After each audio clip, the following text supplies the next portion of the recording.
Okay, you know what time it is? It's time for another project file breakdown. I'm very close to being done this track. I have spent 2 days basically doing nothing but this song, and I've got pretty bad listening fatigue, so the mix might be complete dog shit.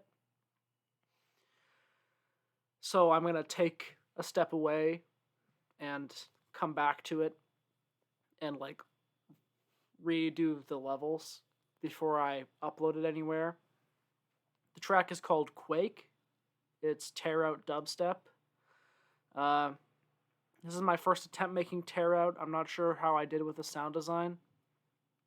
I will explain how I did it, but I'm not sure how accurate I'm going to be with that description because I did it in a separate project file and then resampled over to this one. So here's the track. The project file is called It's Wubbin Time. The song is not called It's Wubbin Time. I just didn't have a name for it for a while. This song is 4 minutes and 47 seconds long, so if you don't want to listen to the whole thing, I understand. You can skip through the video and see the sound design parts if you feel like that's necessary.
dubstep tractor.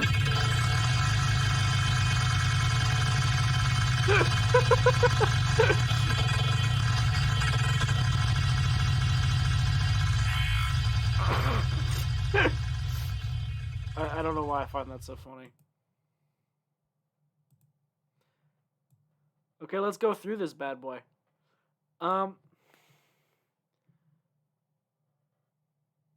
There is some interesting stuff in here. I'd like to think so anyways. So I started by making the drop. And the drop, I wanted to make tearout. And I didn't really know how to do that. So I looked up tutorials on how to do the sound design. And I tried to follow them pretty closely. And I'm not sure how well I did.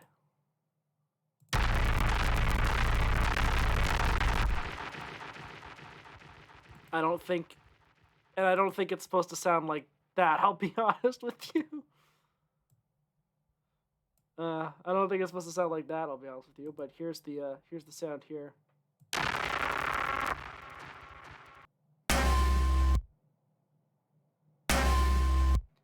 That's the sample I used actually to make the bass, which is just a combination of a sub bass distorted with white noise.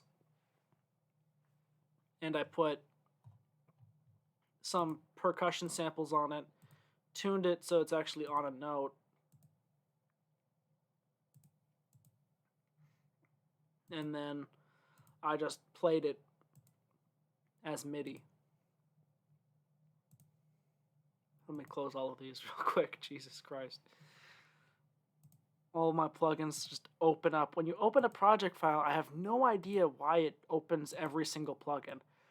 Like, that is the dumbest thing. I should only have them open when I, like, press them to be open. That is, like, the biggest FL Studio complaint. That is one thing that I miss about using Ableton because my trial expired. That's the one thing I miss about using Ableton, and that's what I'm looking forward to with my Ableton class at university. I'm not not at all happy with that. But yeah, basically I just have that. I'm running it through. Let's see. I'm running it through OTT, a frequency shifter, phase distortion, filtering, compression, that kind of thing. It's just compression and weird distortion, and then it ends up being a really heavy sound. I've got basic sine wave sub bass, and I've got a yoy, which is just, you know,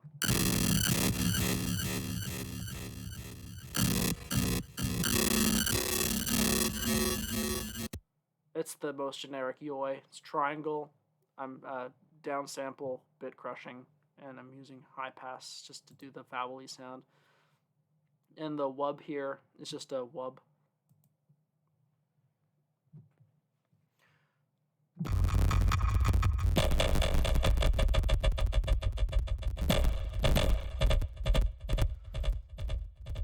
I thought it would be impactful to not have the sub bass play while I'm doing the wub.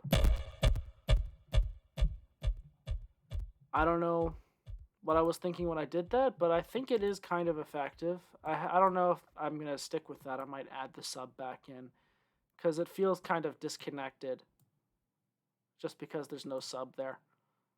So for the drums, tearout usually has like a kick and a snare, but the snare is usually like a pot pan snare. I sort of went with that, but I went with just some random percussion samples. The kick is a kick that I made, and the snare is a cymatic snare with the tail cut off. And then I have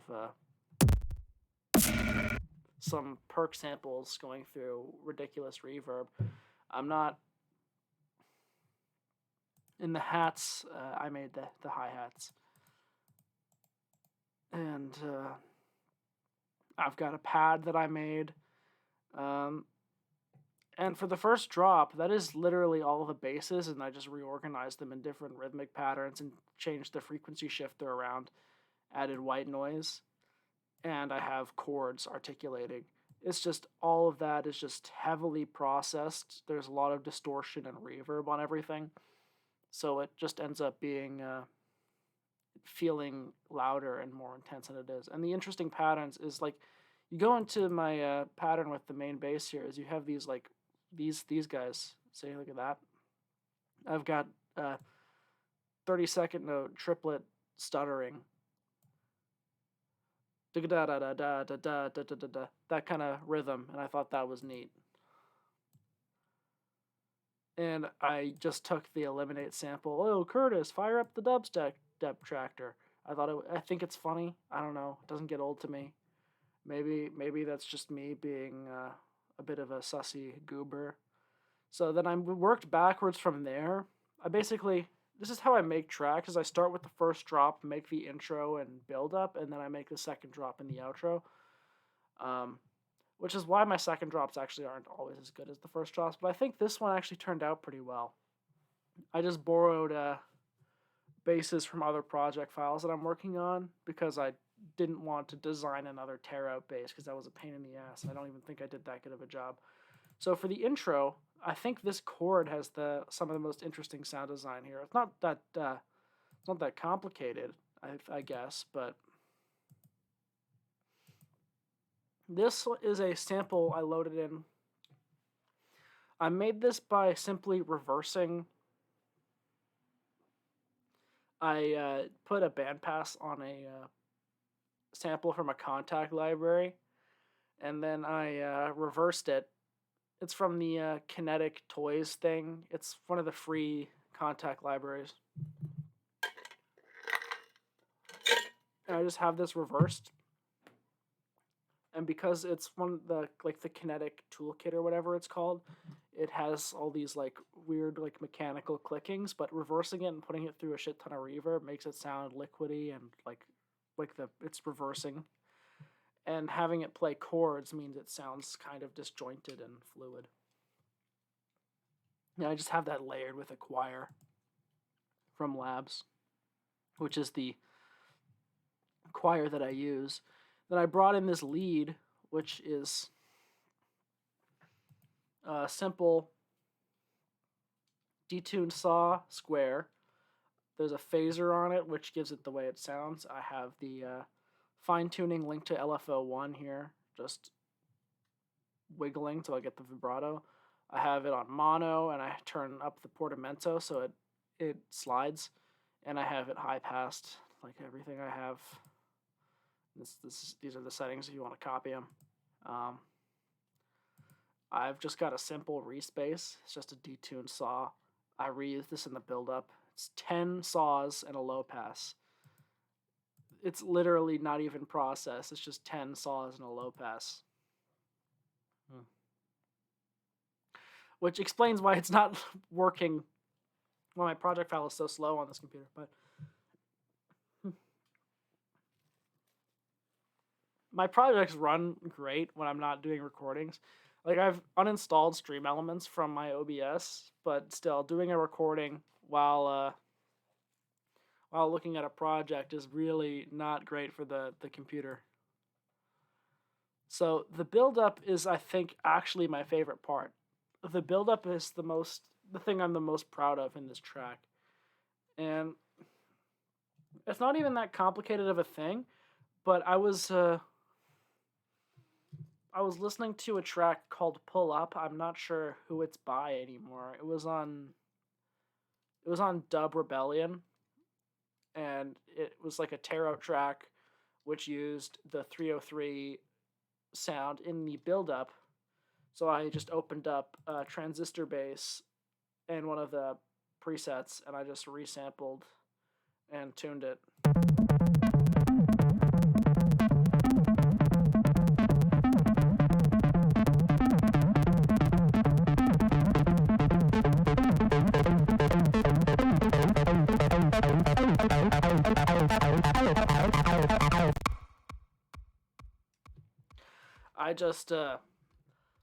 I did that in a separate, I made a separate playlist window called Sound Design, and I just loaded in transistor bass, and I just automated the filter for 12 bars, which is how long I always do my build-ups. And it was as simple as just bringing it in, running it through a Magma little tube. It's just a saturator. Just running it through saturation and compression.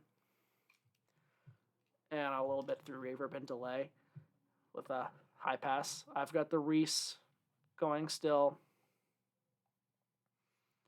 And it just goes into this fake out. Typical thing, you got the 808 snare being with a low pass automated. One thing I forgot to mention is in this this thing here, I set it so that the automation for stereo wideness is in the piano roll. I don't know why I did this, but if you didn't know, in FL Studio, if you want to, you don't have to have automation as a playlist clip. You can set any parameter to show up in here as like velocity shows up, or like fine tuning shows up. You can modulate any parameter in the piano roll. And I just have that with wider, which I'm using just to do stereo wideness, and I'm just going up and down to give it a little pulsating feel. The reverb and delay makes it less noticeable, but it still feels wide when you listen to it. The pulsatingness is not as noticeable with the reverb and delay, but this is a top loop that I literally did nothing to except I turned the volume down and changed the tempo. White noise impact. This filter is on the Reese actually, and I just have it so it's not as present. I have a bit of the highs and I have a bandpass on the Reese during the build up, so it's not as big because you need to build up, right? So that's what I use the 303 and the build snare for.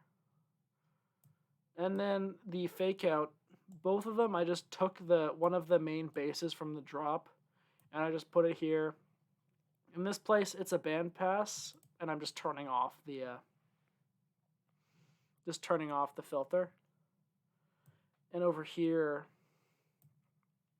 because the sound is a fundamentally different sound that is like present in different areas of a frequency spectrum, it's a low pass, and it's just going up. And I think this one is actually kind of more intense of a fake out because it drops off and it goes wah wah wah wah wah wah wah wah.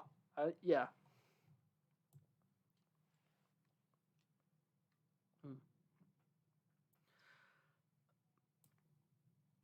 This part I just brought in a chant what. It's from the Eliminate sample pack. I thought that would be fitting for the part where I had the generic yoy bass doing the lick. You know how it'd be. I thought it would be funny to bring it in. I only did this in the first drop because I didn't want it to overstay its welcome and be too on the nose. See over here, I just have it be eighth notes. The same pattern, but with eighth notes, and then because usually the last 8 bars of a drop are identical or almost identical to the last 8 bars of the first drop. I usually do that. It makes the song feel more cohesive. And like when you get to this part you recognize, it's like, okay, this is the part I recognize, we're coming to the end. I don't know. That's how I think about it anyways. So some of the basses in here, this is just a growl bass. I made this as a preset a while ago for a track that I was just trying to experiment with multiband delay, actually. And I made this really heavy growl, and I sort of automated macros, and I had the multiband delay do this sort of rhythm pattern. I sent it to the Ravitex Discord server, and Ravitex didn't like it because apparently I went a little too far with my experimentation. I personally thought it was kind of cool, but I do agree with him. I wouldn't want to listen to it as a song. But I reused the bass here, and it's just a loud growl with a wavetable that I made by resampling Harmer. Uh, and I'm automating multiband delay very slightly, and even that is doing a significant thing to the sound. I mean, look at how the small automation, but that's the morph between the banks, and the banks are very different. So, yeah. Um, and this other bass is just FM saw waves, and I used it in my track derivative off the EP. I just copied the bass from my track derivative and just used it here, but I'm layering it with another different Yoi bass, but it's sort of like crammed in the middle between the top bass and the sub bass. So I just have like this middle thing that is just going wah wah wah wah wah.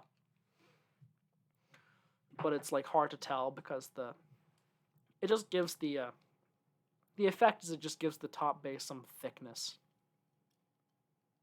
because it's being covered up and it's being sidechained and all of that fun stuff. I also have this reversed snare. It's just a snare that is reversed. I didn't even touch it. I just cut the transient off, but I've been using it before. Instead of like a sweep, I use a reversed snare. I thought it was effective in this case. I've got generic white noise. I've got this impact sound here. But apart from that, that's generally all the sounds. The structure is basically, so the way I approached it, just as a recap, made this drop, thought it was interesting, then I built upon it,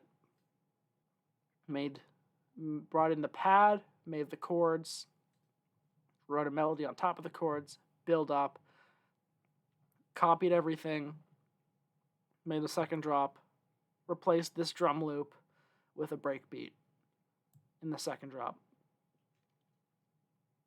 That's pretty much it. Took me about 2 days to make this.